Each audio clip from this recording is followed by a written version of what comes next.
Hello students. आज हम KTG का एक टॉपिक स्टार्ट करते हैं। केटीजी मतलब काइनेटिक थ्योरी ऑफ गैसेस। इसकी बात स्टार्ट करेंगे। काइनेटिक थ्योरी ऑफ गैसेस मतलब गैसों के अणुगति सिद्धांत। गैसों के अणुगति सिद्धांत। काइनेटिक थ्योरी ऑफ गैसेस की अगर अपन बात करें तो कुछ बेसिक टॉपिक्स है। सबसे पहले गैस के बारे में ध्यान देना है। तो दो टाइप्स की गैस हैं, आइडियल आदर्श, और क्या बात कर रहे हैं अपन, रियल। मतलब अपन बात करने की कोशिश कर रहे हैं कि आदर्श गैस है और कैसी गैस है, वास्तविक गैस है। आदर्श और वास्तविक में अगर अपन ध्यान दें तो आदर्श गैस मतलब वो गैस जो सारे नियम का पालन करेगी। सारे नियम का पालन करेगी। सारे नियम मतलब जितने भी नियम बनाए हुए, जैसे दो टाइप के व्यक्ति है ना, आदर्श और वास्तविक। आदर्श मतलब जो सारे नियम का पालन करे, सुबह 4 बजे उठ रहा है, पढ़ाई कर रहा है टाइम पे। वास्तविक, वास्तविक मतलब जो किसी नियम का पालन ना करे। मतलब जो एक अपना एक स्पेसिफिक नियम बना दे, जो मतलब 4 बजे ये भी उठ रहा है बट सुबह नहीं उठ रहा, शाम को उठ रहा है। सही है, मतलब उसने एक टाइम अपना एक अलग से मेंटेन किया है, तो ये सारे नियम का पालन करेगी। जैसे बॉयल, चार्ल्स, गेलुसाक, एवोगेड्रो, जितने भी नियम हैं, ग्राहम विसरण, जो केमिस्ट्री में आप ऑलमोस्ट पढ़ते हो। वास्तविक केवल एक नियम का पालन करेगी जिसको अपन बोलेंगे वॉन्डर वॉल गैस समीकरण। क्या बोलेंगे? वॉन्डर वॉल गैस समीकरण। तो स्टार्टिंग में अपन सबसे पहले गैस पढ़ेंगे, फिर अपन बहुत सारे गैस रूल्स पढ़ेंगे, gas law. Boyle, Charles, Gay Lussac, Avogadro start कर सकते हैं। फिर उसके बाद अपन आगे की तरफ जाएं तो अपन बात करें आइडियल गैसेस में सबसे पहले mean free path. Mean free path, माध्य मुक्त पथ। कौन सा पथ? माध्य मुक्त पथ। बहुत इंपॉर्टेंट टॉपिक है, नीट को बहुत पसंद है ये टॉपिक। फिर अपन इसके बाद नेक्स्ट स्टार्ट करने जाए फोर्थ, तो माध्य मुक्त पथ के बाद अपन आगे की तरफ जाएंगे तो degree of freedom. Degree of freedom, स्वतंत्रता की कोटि। स्वतंत्रता की कोटि। और फिर इसी स्लाइड्स में अपन आगे की तरफ जाएं तो अपन देखेंगे एनर्जी डिस्ट्रीब्यूशन, मतलब काइनेटिक एनर्जी की बात करेंगे।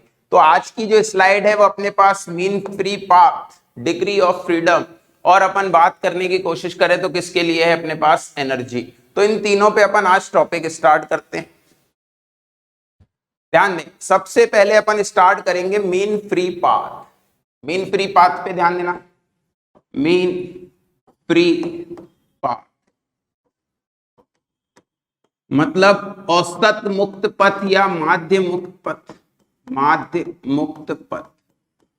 डेफिनेशन की बात करें तो बहुत इजी डेफिनेशन है।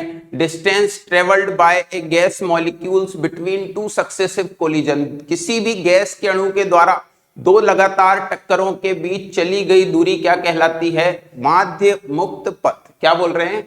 जैसे कोई पार्टिकल किसी कंटेनर में है तो उसके द्वारा जैसे यहां से टकरा के आया वापस, और वापस फिर किसी दूसरे से टक्कर की, तो इसमें जो डिस्टेंस ट्रेवल की है, distance travelled by A gas molecules between two successive collision, दो टक्करों के बीच चली गई दूरी। फॉर्मूले की बात करें तो फॉर्मूला होता है 1/√2 पाई डी स्क्वायर एन। यहां ध्यान देना, लेमडा तो डिस्टेंस है, वेवलेंथ में भी डिस्टेंस पे टर्म लेते हैं मीटर। √2 पाई एक कांस्टेंट वैल्यू है। यहां पर अब ध्यान देने की बात है, जो डी है, ये डी क्या है? डायमीटर। डी क्या है? डायमीटर, मतलब अपन बात कर रहे हैं व्यास की। क्या है? डी, व्यास। एन जो है वो बहुत इंपॉर्टेंट है। अपन बात करें एकांक आयतन में, एकांक आयतन में अणुओं की संख्या, बहुत इंपॉर्टेंट वर्ड है। एकांक आयतन में अणुओं की संख्या, मतलब अपन बोल रहे हैं n = n/v। क्या बोलने की कोशिश कर रहे हैं अपन? n equal to n by v। सही है। अब यहां पर अगर अपन n बाय v पर ध्यान देते हैं तो आपको बहुत याद होगा pv इक्वल टू nRT, उससे ही अपन एक डेंसिटी का फॉर्मूला बनाते हैं d equal to pm upon RT, या उससे भी रहने देते हैं। अपन बेसिक फॉर्मूले पे जाते हैं, pv इक्वल टू nRT और pv equal to nKT molecules के लिए है। यहां पर ध्यान देने की बात क्या है समझना, तो अपने पास ये v और ये n, तो n upon v equal to क्या है p upon KT। n upon v equal to क्या है p अपॉन KT। ये p अपॉन KT उठा के रख लेते हैं तो एक और फॉर्मूला मिल जाएगा, तो lambda equal to √2 pi d square, और इस n बाय v की जगह पर क्या आ गया p बाय KT। तो यहाँ पे अपन ऐड कर लें p बाय KT। यहां से दिख रहा है डिस्टेंस डायरेक्टली प्रोपोर्शनल है टेम्परेचर के। क्या दिख रहा है? डिस्टेंस डायरेक्टली प्रोपोर्शनल है टेम्परेचर के। दैट मींस जो ग्राफ बनेगा लेमडा और टी का वो बनेगा स्ट्रेट लाइन। कैसा ग्राफ बनेगा? Straight line. सेकेंड अगर अपन ध्यान दें तो डिस्टेंस इनवर्सली प्रोपोर्शनल है किसके? प्रेशर के। इनवर्सली प्रोपोर्शनल है किसके? प्रेशर के। तो प्रेशर के इनवर्सली है, इसलिए जो ग्राफ बनेगा वो बनेगा हाइपरबोला। कैसा ग्राफ बनेगा? अति परवलयाकार, मतलब हाइपरबोला, पी और लेमडा। फिर अगर अपन ध्यान दे थर्ड पॉइंट, यहां पे ही बना देता हूं थर्ड ग्राफ। तो अपन ग्राफ बनाने की कोशिश कर रहे हैं लेमडा का मास के साथ। तो अपन यहां से अगर मास को सॉल्व करके निकालें, मतलब यहां से किसी भी जगह से pm अपॉन RT को निकालने की कोशिश करें, तो लेमडा डायरेक्टली प्रोपोर्शनल आ जाएगा मास के भी। तो वो अपने पास एक ग्राफ और बनेगा, और वो कैसा बनेगा? Straight line. तो लेमडा और क्या है? n। That means if temperature increase होगा, किसी भी कंटेनर में टेम्परेचर इंक्रीज होगा तो डिस्टेंस भी क्या होगी? इंक्रीज, मतलब गैस पार्टिकल दूर दूर चले जाएंगे। प्रेशर इंक्रीज होगा, मतलब कंप्रेस करने की आप कोशिश करोगे तो जैसे गैस गैस पास आने लगेगी तो वो गैस पार्टिकल जल्दी जल्दी टकराएंगे, मतलब उसकी डिस्टेंस क्या हो जाएगी? कम। तो अपने पास दो फॉर्मूले आ रहे हैं। पहला फॉर्मूला है 1/√2 पाई d स्क्वायर n, और दूसरा फॉर्मूला है KT upon √2 pi d square p। इन दोनों को अपन क्या बोलते हैं? Mean free path. क्या बोला इनको? Mean free path. बहुत ध्यान देना है, ये पूछा गया है, नीट को पसंद है। नेक्स्ट टॉपिक में आते हैं। अपन बात करते हैं डिग्री ऑफ फ्रीडम, मतलब स्वतंत्रता की कोटि। स्वतंत्रता की कोटि, फ्रीडम की बात कर रहे हैं। डिग्री ऑफ फ्रीडम, इसमें आप बहुत सिंपल बोल रहे हैं कि गैस के अणुओं के द्वारा बोल सकते हैं अपन जो अधिकतम संभव गतियां हैं उन सब का एक एडिशन कर लो तो अपन क्या बोल रहे हैं? उसको डिग्री ऑफ फ्रीडम। तो यहां पर अगर देखें तो अधिकतम संभव कितनी हो सकती है? तो एक हो सकती है स्थानांतरी गति। कौन सी गति? स्थानांतरीय गति, ट्रांसलेटरी काइनेटिक या ट्रांसलेटरी मोशन। दूसरा घूर्णन गति। घूर्णन गति, इसको अपन बोलते हैं रोटेशनल। तीसरा अगर अपन बात करें तो अपन बात कर रहे हैं कंपन गति। कौन सी गति? कंपन गति। कंपन गति का मतलब है वाइब्रेशनल। इसकी बात कर रहे हैं वाइब्रेशनल। तो अपने पास कुछ बेसिक गतियां आ गई, स्थानांतरी गति, घूर्णन गति, कंपन गति। अब ये गतियां होंगी किसमें? तो degree of freedom upon basically निकालते हैं मोनो एटॉमिक, मतलब अपन यहां पे एक बोल सकते हैं types of gases. Types of gases, इसमें अपन ऐड कर रहे हैं एक परमाणविक, मोनो एटॉमिक, एक परमाणविक। उसके बाद अपन ऐड कर रहे हैं डायटोमिक, मतलब अपन बात कर रहे हैं द्विपरमाणविक। फिर अपन बात कर रहे हैं ट्राई और पॉली एटॉमिक। पॉली एटॉमिक मतलब अपन बात कर रहे हैं बहुपरमाणविक। अब अगर अपन इनके लिए कंपन गतियां, तो कंपन तो बेसिकली तब होगा जब टेम्परेचर बहुत ज्यादा होगा।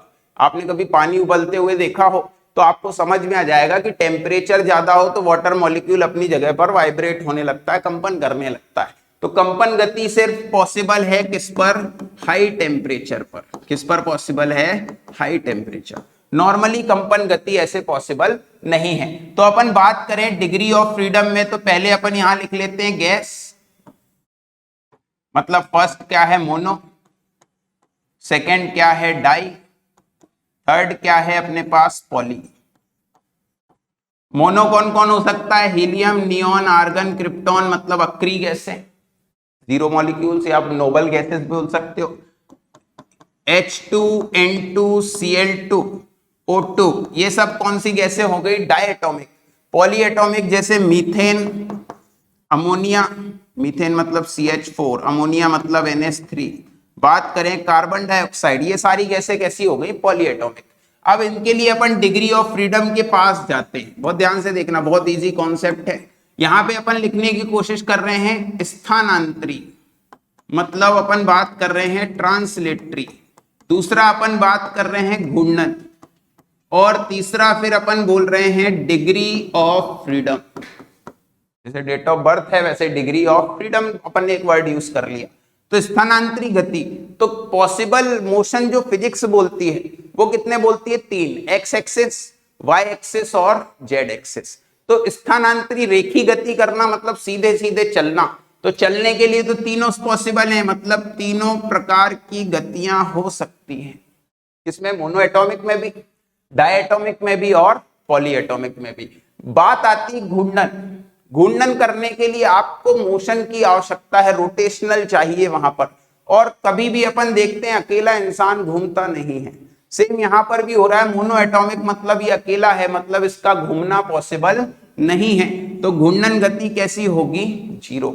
बात करें डायएटॉमिक, डायएटॉमिक की अगर बात करें, डाई मतलब दो एटम हैं, दो लोग हैं, दो दिमाग हो सकते हैं, एक बोलेगा इस डायरेक्शन में जाऊंगा, एक बोलेगा नहीं दूसरा। कितने पॉसिबल वेज हो सकते हैं? 2। तो घूर्णन गति भी कितनी पॉसिबल है? 2। पॉलीएटॉमिक मतलब बहुत सारे लोग हैं लेकिन गति की दिशाएं कितनी है? 3, एक्स, वाई, जेड। तो 3 दिशाएं पॉसिबल हैं, तो ये भी कितनी हो सकती हैं? 3 से ज्यादा पॉसिबल नहीं होंगे। इन दोनों को ऐड कर दो, डिग्री ऑफ फ्रीडम आ जाएगा। इसके लिए डिग्री ऑफ फ्रीडम कितना? 3, इसके लिए कितना? 5, और इसके लिए कितना है? 6। ये आ गया डिग्री ऑफ फ्रीडम। क्या आ गया अपने पास? Degree of freedom. तो अगर अपन बात करें डिग्री ऑफ फ्रीडम की, तो अपने पास एक पॉइंट आ गया है जिसमें अपन बोल रहे हैं कि क्या मिल चुका है अपने पास? 3, 5 और 6। आगे का टॉपिक इस पे चलेगा 3, 5 और 6 पर। 3, 5 और 6 की अगर अपन बात करें तो ध्यान देना।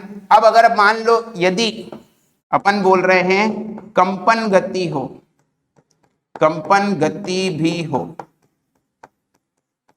तो मोनो एटॉमिक की तो अपन बात ही नहीं करेंगे।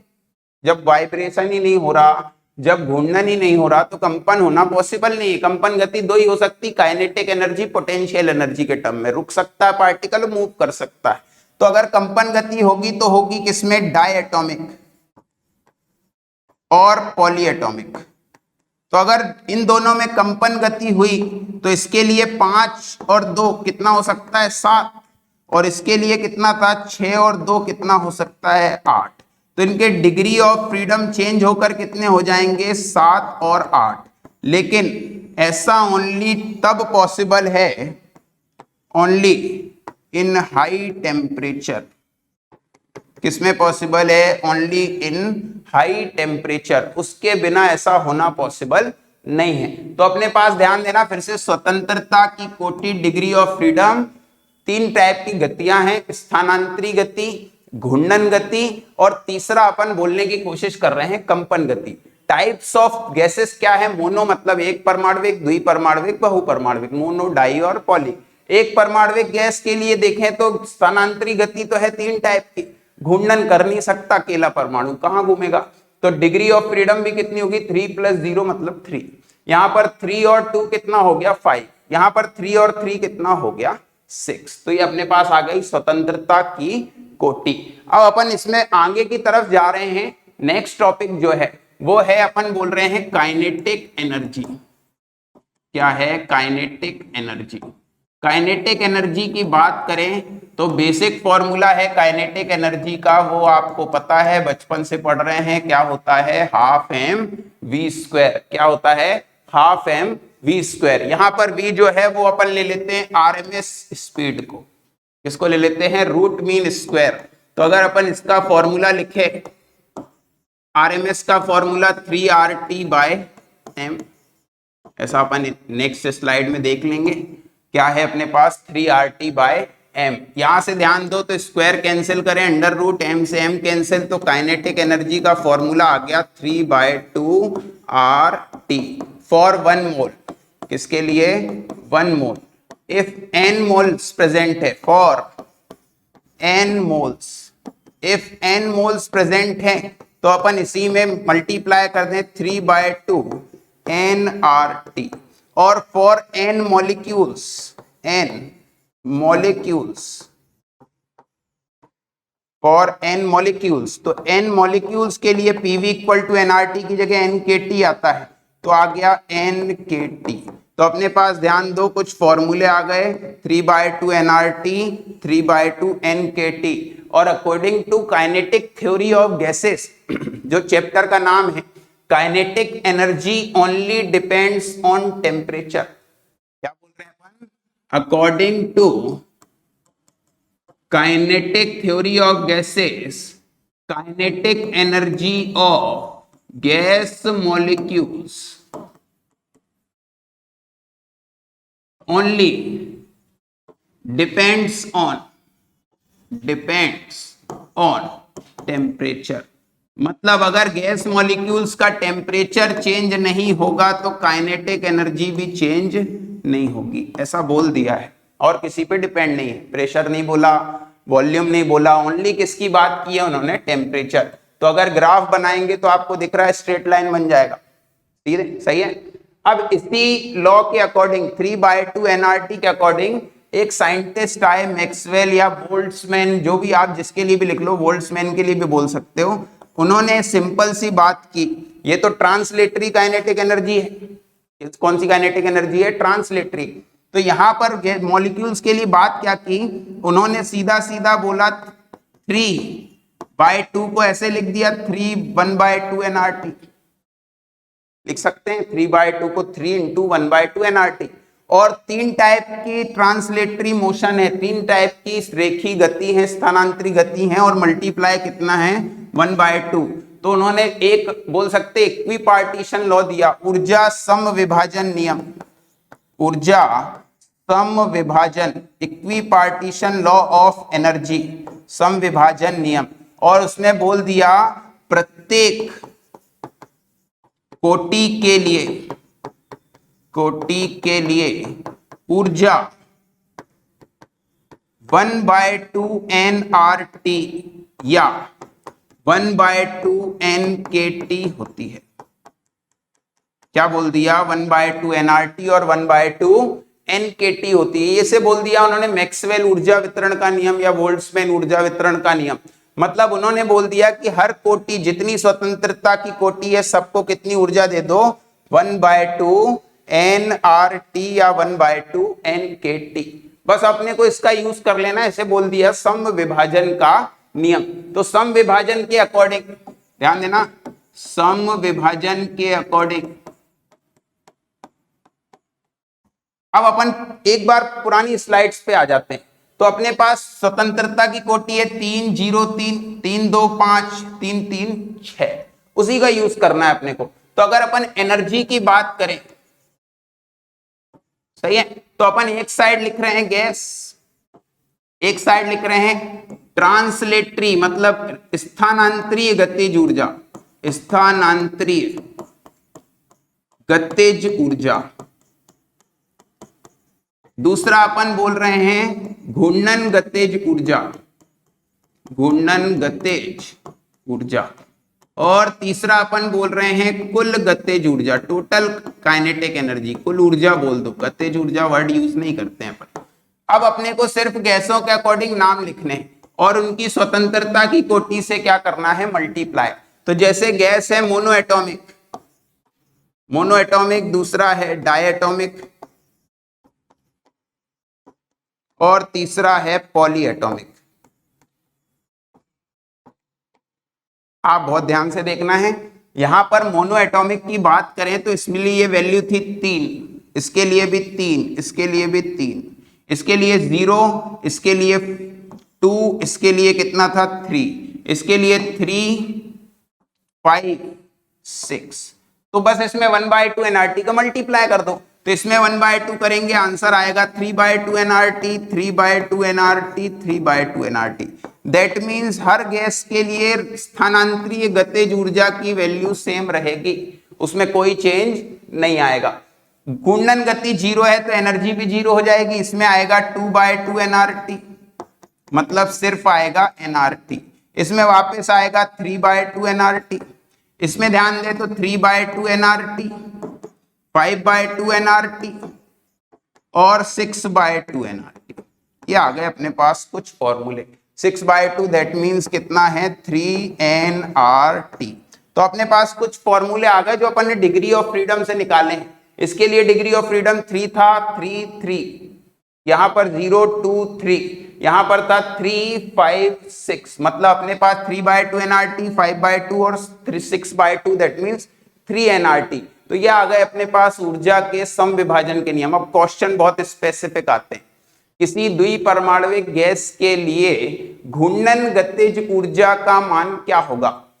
Find out the rotational kinetic energy value in diatomic gases. तो डायटोमिक गैसेस के लिए रोटेशनल काइनेटिक एनर्जी कितनी होती है? nRT। रोटेशनल वाला लेना है, कौन सा लेना है? रोटेशनल। सही है। उन्होंने बोल दिया for mono atomic gas find out the value of translatory kinetic energy. कौन सी kinetic energy? Translatory kinetic energy. तो वो सबके लिए सेम है और कितनी है? 3/2 nRT। फिर उसके बाद टोटल एनर्जी ध्यान देना, अगर मोनो एटॉमिक है 3/2, डायटोमिक 5/2 और फिर पॉली एटॉमिक है तो 6/2। बाकी अपन नेक्स्ट स्लाइड में चेक करते हैं। अभी अपन ने इस बात की थी ऊर्जा के सम विभाजन के नियम, जो अपन ने स्वतंत्रता की कोटि से पढ़ा हुआ है। नेक्स्ट स्लाइड में अपन ध्यान देते हैं, जिसमें अपनी आज की जो ये वाला जो टॉपिक रहेगा ये बेस्ड है सीपी, सीवी और गामा पर। किस पर बेस्ड है? सीपी, सीवी और गामा। सीपी, सीवी और गामा क्या है? तो अपन ने थर्मोमेट्री में पढ़ा था, स्पेसिफिक हीट, कैलोरीमेट्री में भी पढ़ा था विशिष्ट ऊष्मा। ये विशिष्ट ऊष्मा के ही दो अलग नाम है। विशिष्ट ऊष्मा नियत दाब पर है तो सीपी, विशिष्ट ऊष्मा नियत आयतन पर है तो सीवी, और gamma that means ratio between specific heat, मतलब विशिष्ट ऊष्माओं का अनुपात क्या कहलाएगा? गामा। तो सबसे पहले अपन बात करें सीपी की, बात कर लेते हैं। सीपी अपन बात कर रहे हैं specific heat, specific heat at constant pressure, मतलब नियत दाब पर विशिष्ट ऊष्मा, दाब पर विशिष्ट ऊष्मा, विशिष्ट ऊष्मा। अब इसमें आप थोड़ा सा ध्यान दो, तो बेसिक फॉर्मूला जो वहां पढ़ा था वही यूज कर लेते हैं। Q equal to m s delta theta, तो एन एस डेल्टा थीटा की जगह एनसीपी डेल्टा थीटा। इसको सीपी इक्वल टू लिखें तो क्या लिखें? Q upon n delta theta. क्या लिखा? Q upon n delta theta, मतलब calorie per mole into kelvin या डिग्री सेल्सियस, जो भी आपका मन करे सेम लिख सकते हो, केल्विन और degree Celsius. Amount of heat required to raise a temperature, ये बोला था मैंने आपको, यूनिट मोल यूनिट मास। ये amount of heat required to raise a temperature of unit mole of gas by 1 degree Celsius. That means इनको दोनों को अगर एक कर दें तो जो हीट है उसे ही क्या बोला है? Specific heat. मतलब एक मोल गैस का ताप 1 डिग्री सेल्सियस बढ़ाने के लिए आवश्यक ऊष्मा को क्या बोला है? विशिष्ट ऊष्मा। यहां से अगर आप ध्यान दो तो यूनिट आपको मैं पहले भी बता चुका हूं, सीपी की यूनिट क्या होगी? तो अपन लिखेंगे mL2T-2 μ-1 θ-1। ये एस की यूनिट अपन ऑलरेडी लिख चुके हैं। दूसरा है सीवी, सीवी भी सेम है, specific, specific heat at constant volume नियत आयतन पर विशिष्ट ऊष्मा, नियत आयतन पर विशिष्ट ऊष्मा, किस पर विशिष्ट ऊष्मा, नियत आयतन पर विशिष्ट ऊष्मा। ये भी सेम है, तो CV इक्वल टू होगा QV, इस पे P लिख देते हैं और इस पे क्या लिख देते हैं V upon N delta theta. मतलब सारी डेफिनेशन सेम रहेगी। At constant volume amount of heat required to raise a temperature of unit mole of gas by 1 degree Celsius. मतलब किसी 1 डिग्री सेल्सियस ताप को किसी भी 1 मोल के लिए बढ़ाने के लिए जो ऊष्मा चाहिए उसे ही क्या बोला है अपन ने, विशिष्ट ऊष्मा। इसमें अपन थर्ड जो पॉइंट है वो अपने पास है gamma. Gamma that means ratio between specific heat. मतलब क्या है, Cp अपॉन Cv। मतलब अपन बोल रहे हैं कैसी क्वांटिटी है, यूनिटलेस डायमेंशनलेस, ध्यान रखना यूनिटलेस और dimensionless, ratio between specific heat. Fourth अपन यहां ध्यान दे रहे हैं मेयर फॉर्मूला। मेयर फॉर्मूले की बात करें तो मेयर फॉर्मूला होता है कांस्टेंट प्रेशर में, इसमें होता है कांस्टेंट प्रेशर में। मेयर फॉर्मूला जो भी है उस पे बहुत ध्यान देना है। तो उन्होंने बोला है ऑलवेज जो स्पेसिफिक हीट है Cp वो Cv से तो ज्यादा होगी। दोनों में से ज्यादा कौन होगा, Cp is always greater than that of Cv। तो अगर Cp ज्यादा है तो फिर कितना ज्यादा है उसके बारे में बात करें तो अपन बात करते हैं थर्मोडायनेमिक्स, जो अपन आगे की स्लाइड्स में आगे की वीडियोस में चेक करेंगे। तो थर्मोडायनेमिक्स बोलता है delta Q equal to delta U plus W। मतलब जो हीट है वो बोल सकते हैं इंटरनल एनर्जी, आंतरिक ऊर्जा और कार्य में परिवर्तित हो जाती है। अब ये है QP मतलब कांस्टेंट प्रेशर, ये होता है CV मतलब QV। मतलब जो इंटरनल एनर्जी का कॉन्सेप्ट है वो फर्स्ट लॉ ऑफ थर्मोडायनेमिक्स में है, फर्स्ट लॉ ऑफ थर्मोडायनेमिक्स इसमें दिया हुआ है। तो यहां ध्यान देना, इसकी जगह आता है NCP डेल्टा थीटा, इसकी जगह आता है NCV डेल्टा थीटा और इसकी जगह W की जगह आता है plus NRT। PV equal to NRT से ले लें तो NR डेल्टा थीटा। तो जो N डेल्टा थीटा है कैंसिल कर लो, क्या बचा, CP equal to CV plus R, that means CP minus CV equal to R। इसका मतलब है subtraction between specific heat at constant pressure और specific heat at constant volume is always equal to the constant of universal gas constant.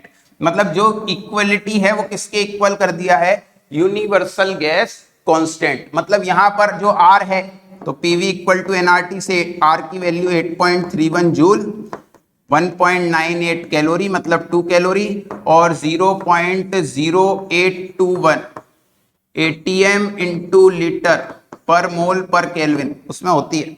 सही है, तो आपको ध्यान देना है, अपने पास आ गया है Cp minus CV equal to R। कहीं कहीं पर इसमें भी ये भी लिखा हो सकता है Cp minus CV equal to R by J, जहां J क्या है, J equal to joule constant, J equal to क्या है, जूल कांस्टेंट। तो इस पूरे आप बोर्ड में ध्यान दो तो 4 वर्ड लिखे हैं, Cp, CV, gamma, mayor formula. Cp क्या है, specific heat at constant pressure, जो पहले भी पढ़ा हुआ है। CV क्या है, specific heat at constant volume. Gamma क्या है, रेशियो बिटवीन स्पेसिफिक हीट। और मेयर फॉर्मूला क्या बोल रहा है, कांस्टेंट प्रेशर पे जो अपन फॉर्मूला लगाए तो Cp और CV का जो डिफरेंस है वो किसके इक्वल है, R। अब अगर अपन नेक्स्ट स्लाइड में जाएं तो अपन ध्यान दें कि अपन इनका एक चार्ट बना लेते हैं। तो सबसे पहले अपन इनके एक चार्ट पे ध्यान देते हैं। सबसे पहले यहां लिखें अपन गैस, गैस यहां पर ध्यान देना। सेकेंड अपन को देखना है डिग्री ऑफ फ्रीडम, स्वतंत्रता की कोटि। थर्ड अपने को देखना है CV, फोर्थ अपने को देखना है CP और लास्ट अपने को देखना है गामा। क्या क्या देखना है, CP, CV और गामा। इसमें अगर अपन ध्यान दें तो अपन वापस अपने स्लाइड्स पे आए तो पहले ही गैस कौन सी है, एक परमाणविक mono atomic, mono atomic that means फिर वही helium, neon, argon, krypton, xenon, radon, अक्री गैस है। दूसरा है डायटोमिक, डायटोमिक मतलब बहुपरमाणु मतलब द्विपरमाणविक। द्विपरमाणविक कौन कौन सी होती है? H2, N2, Cl2, जिसमें दो हो, CO, NO। फिर अपन बात करें थर्ड क्या है? Poly atomic. Poly atomic, poly atomic की बात करें तो वही CH4 बहुपरमाणविक मतलब NH3, CO2, N2, जिसमें भी दो से ज्यादा हो, बेसिकली जिसमें क्या हो, दो से ज्यादा।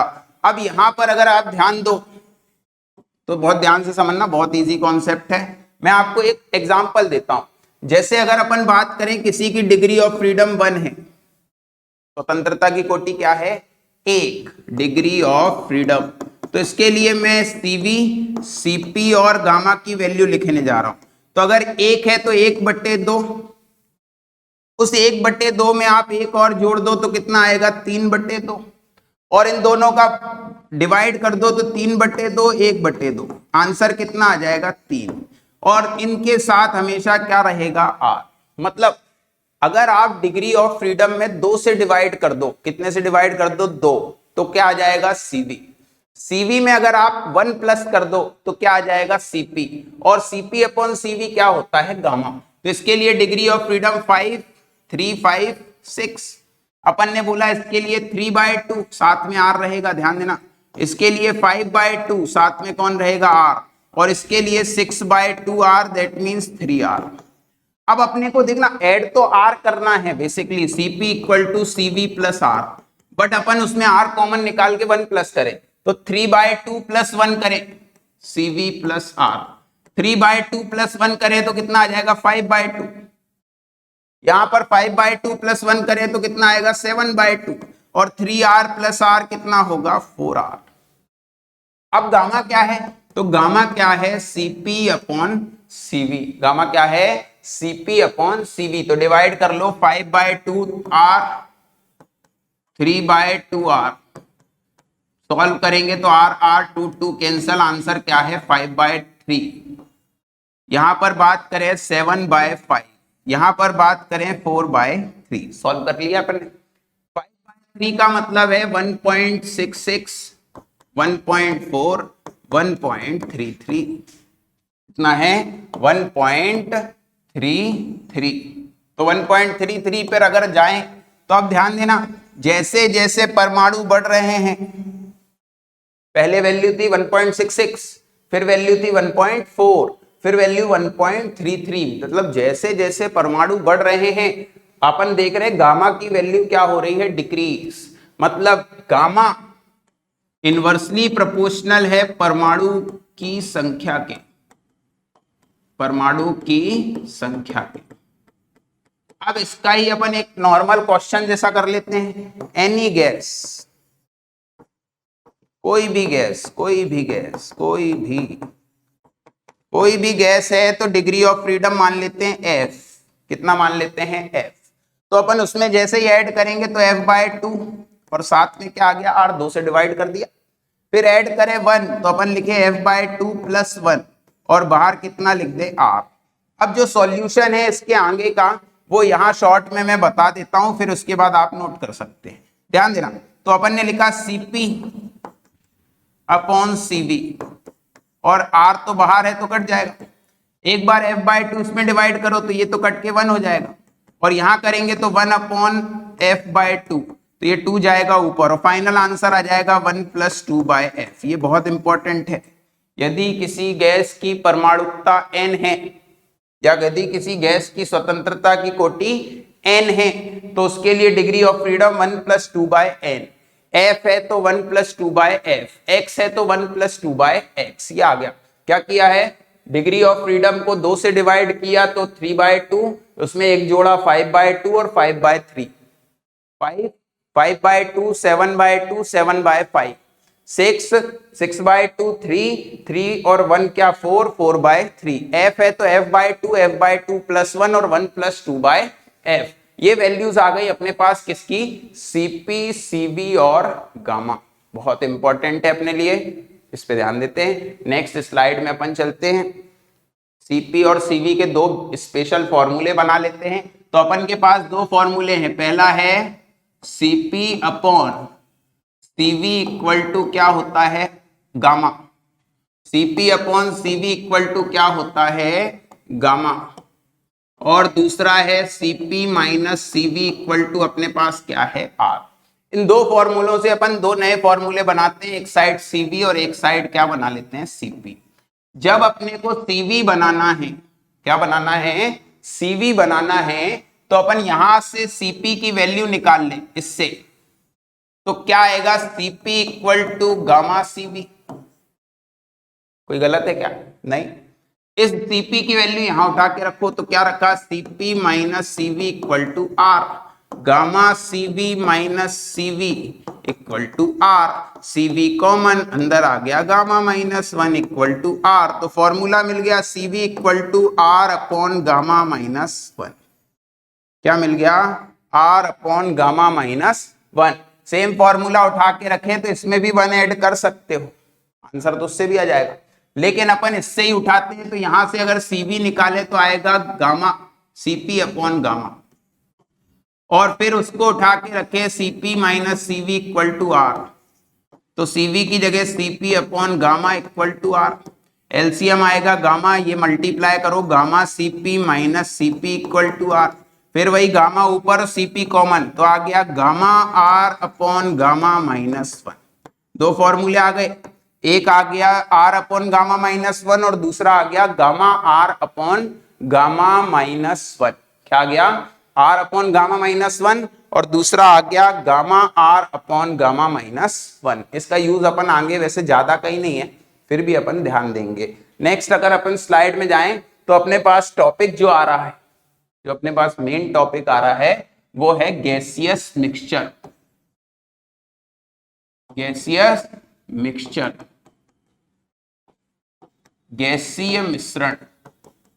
गैसीय मिश्रण बहुत सिंपल क्वेश्चन आते हैं, अपन इसको बहुत टफ तरीके से नहीं देखेंगे, बड़े बड़े फॉर्मूले नहीं देखेंगे, बहुत सिंपल वे में जाएंगे। तो गैसीय मिश्रण में अपन बोल रहे हैं, अभी अपने को एक परमाणविक, द्विपरमाणविक, बहुपरमाणविक पता है। कहीं अगर मान लो आपको बोला जाए कि एक परमाणविक गैस में द्विपरमाणविक गैसों को मिलाया, if mono atomic gas mixed with a diatomic और पॉलीएटॉमिक, तो अपन उसके लिए फॉर्मूला देख लेते हैं। तीन फॉर्मूले, Cv मिक्सचर, फिर कौन है Cp मिक्सचर, और फिर कौन है गामा मिक्सचर। जो Cv का आंसर है उसी से अपन गामा निकालेंगे, अलग से नहीं निकालेंगे। तो Cv मिक्सचर क्या होता है, तो जैसे वो सॉल्यूशन चैप्टर आता है केमिस्ट्री में, उसमें N1V1 plus N2V2 upon N1 plus N2V1 plus V2, वैसा ही फॉर्मूला है N1CV1 N2CV2 upon N1 plus N2। फिर अपन ने लिखा N1CP1 plus N2CP2 upon N1 plus N2। और इसके लिए तो सिंपल है, गामा मतलब Cp mixture upon Cv mixture. अब ध्यान देना, मैं आपको बोलूंगा कि आप दोनों फॉर्मूले भूल जाओ, केवल याद रखो किसको, इस फॉर्मूले को। क्यों याद रखो, क्योंकि जो भी आंसर अपन निकालेंगे वो Cv मिक्सचर से निकालेंगे। Cv निकालने के बाद एक जोड़ेंगे तो Cp आ जाएगा, और उसमें अपन जैसे ही डिवाइड करेंगे Cp अपॉन Cv तो क्या आ जाएगा, गामा। जैसे अपन एक क्वेश्चन देखते हैं, if 1 mole monoatomic gas, monoatomic mixed with 1 mole diatomic, then find out Cv Cp gamma for mixture. मतलब सिंपल सी बात की, एक मोल मोनो मतलब एक परमाणु, एक परमाणविक, और उसमें उन्होंने मिला दिया प्लस एक मोल द्विपरमाणविक, और इन दोनों को मिला के बोल रहे हैं कि तीनों की वैल्यू बताओ। तो अपन ध्यान देना, आंसर इधर ही निकाल रहे हैं बहुत इजी वे में। अपन ने बोला Cv mixture equal to N1 Cv1, तो मोल कितना, एक, और एक परमाणविक गैस के लिए Cv की वैल्यू कितनी है 3/2r प्लस 1 मोल द्विपरमाणविक गैस वैल्यू कितनी है Cv की 5/2r अपॉन में 1+1। बहुत ध्यान देना, Cv मिक्सचर इक्वल टू यहाँ पे एलसीएम तो 2 आ जाएगा और 3 + 5 कितना 8r डिवाइडेड बाय 2, ये कैंसिल हो गया तो आंसर आ गया 4r/2, दैट मीन्स कितना आ गया 2r। अब अगर Cv मिक्सचर आ गया 2r तो बहुत इजी है, Cp में 1 जोड़ दो तो 2r + 1 कितना आ गया 3r, और गामा इक्वल टू क्या होता है Cp/Cv, that means 3r/2r, r से r कट गया, आंसर 3/2 या 1.5। हाँ, इसमें एक बात आप ध्यान दे सकते हो कि जो भी गामा आएगा वो दो गैसों के बीच आएगा, मतलब मोनो और डाई के बीच में। मोनो का आंसर 1.66 और डाई का 1.4, तो उनके बीच का आंसर आ गया अपने पास। तो अपन इन दो फॉर्मूलों का यूज नहीं करेंगे, पहले किसका यूज करेंगे Cv का, और Cv निकलने के बाद फिर सिर्फ एक जोड़ेंगे तो Cp आ जाएगा, और एक जोड़ने के बाद फिर अपन क्या निकाल लेंगे गामा। एक क्वेश्चन और ट्राई कर लेते हैं जिससे आपको समझ आएगा। मैं गैसीय मिश्रण में एक ही फॉर्मूला है N1Cv1 + N2Cv2 upon N1 + N2। यहां पर एक फॉर्मूला में यही लिख देता हूं जिससे आप कभी ध्यान दो। इसमें आप ध्यान दो तो Cp मिक्सचर मतलब ये N1, Cp1 की जगह पर वही फॉर्मूला लिखें γr अपॉन γ-1, और 1 है तो γ1 कर दो, प्लस N2 इसकी जगह पर क्या लिखें γ2r upon γ2-1 upon N1 + N2। सही है, N1 + N2 फॉर्मूले बन सकते हैं। फिर अपन ध्यान दें तो अपन इसकी जगह पर, एक मिनट शॉर्ट करते हैं फॉर्मूले को, ध्यान देना। फिर अपन इसकी जगह पर वापस लिखने जाए Cv, तो Cv भी लिखना है अपॉन में, तो N1 + N2 तो कट जाएगा, यहाँ पे N1Cv1 मतलब अपन यहाँ पर लिखें N1Cv1 क्या होता है r अपॉन γ-1, और यहाँ पर N2 r अपॉन γ-1, और बस यहाँ पर क्या आएगा 1 और यहाँ क्या आएगा 2। मतलब अपन ने Cp1 की जगह पर r अपॉन γ-1 रख दिया और Cp2 की जगह r अपॉन γ-1, मतलब γ2 अपॉन साथ में r अपॉन γ2-1। नेक्स्ट स्लाइड में एक क्वेश्चन देख लेते हैं। अपने पास जो क्वेश्चन है वो बहुत सिंपल है। If 1 mole monoatomic gas, monoatomic mixed with 2 moles diatomic, mixed with 2 moles diatomic, then find out Cv, Cp and gamma for mixture। आपसे मोस्टली गामा पूछेंगे, आप ध्यान देना, गामा डायरेक्ट निकालने की जगह आप Cv से निकालने की कोशिश करना। तो अपन इसके लिए आंसर सॉल्व करने जा रहे हैं। Cv मिक्सचर कितने मोल 1 मोल मोनोएटॉमिक के लिए 3/2r, फिर कितना 2 मोल डायटोमिक के लिए 5r/2, और फिर है N1 + N2 1+2। तो यहाँ ध्यान दो, Cv मिक्सचर यहाँ पे 3r/2 और यहाँ है 5 × 2 10r/2 और डिवाइडेड बाय कितना है 3। ये जो है सॉल्व करने पर क्या आएगा, तो अपने पास Cv मिक्सचर तो अपने पास आ रहा है 13r/2, और ये जो 3 है इसके मल्टीप्लाई में होगा तो आंसर आ गया 13r/6। इसी में एक ऐड कर दें, कितना ऐड कर दें, एक Cp मिक्सचर, तो अपन ने लिखा 13/6 + 1 साथ में r, तो सॉल्व करने पर 6 इधर जाएगा तो 19/6r, ये आ गया Cp मिक्सचर। और गामा मिक्सचर इक्वल टू क्या आ गया, तो Cp/Cv, that means 19r/6 divided by 13r/6, 6 से 6 कैंसिल हो गया और आंसर आ गया 19/13। r से r भी क्या हो गया, कैंसिल। मतलब अपने पास एक बहुत बेसिक फॉर्मूला है सीवी मिक्सचर निकालो, 1 ऐड करो तो सीपी, और उसको डिवाइड करो तो क्या आएगा, सीपी अपॉन सीवी। ये हो गया अपने आज का टॉपिक जो था वो था सीपी, सीवी और गामा। बाकी अपन नेक्स्ट वीडियो में इसी को आगे कंटिन्यू करेंगे।